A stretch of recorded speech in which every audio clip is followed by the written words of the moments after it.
Watson's Mill is an 1860s grist mill, so it's 154 years old, and believe it or not, it's still operational. We power all of our machinery using water power and turbines, which you can find down in the basement. So there are two gentlemen credited with building the mill.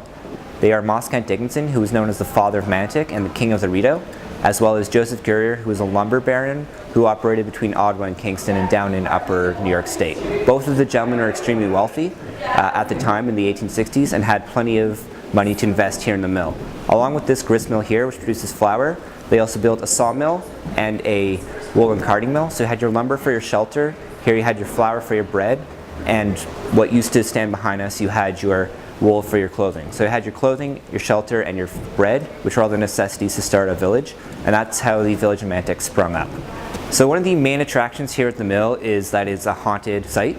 Joseph Currier had married young Anne Crosby, who was only 19 and 21 years younger than himself, back in mid-January of 1861.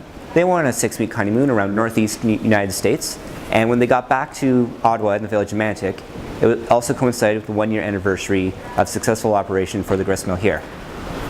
Now, keeping in mind back in 1861, there was very little else built around here, so this was one of the best places to hold a function, and that it was a working industrial site, so there were gears grinding, there were turbines spinning, it was very crowded, and safety features such as fences weren't exactly practiced.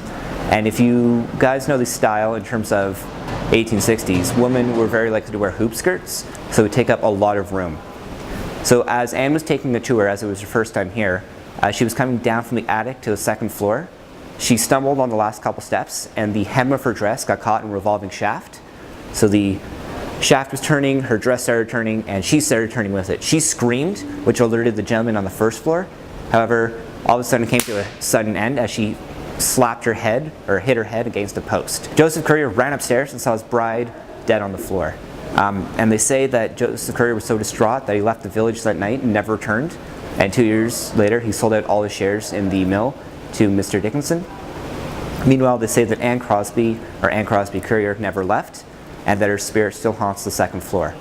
Most of the sightings, of course, happen on a dark and stormy night, and they involve the white outline of a young woman in one of the windows upstairs, along with what sounds like a moaning or a scream.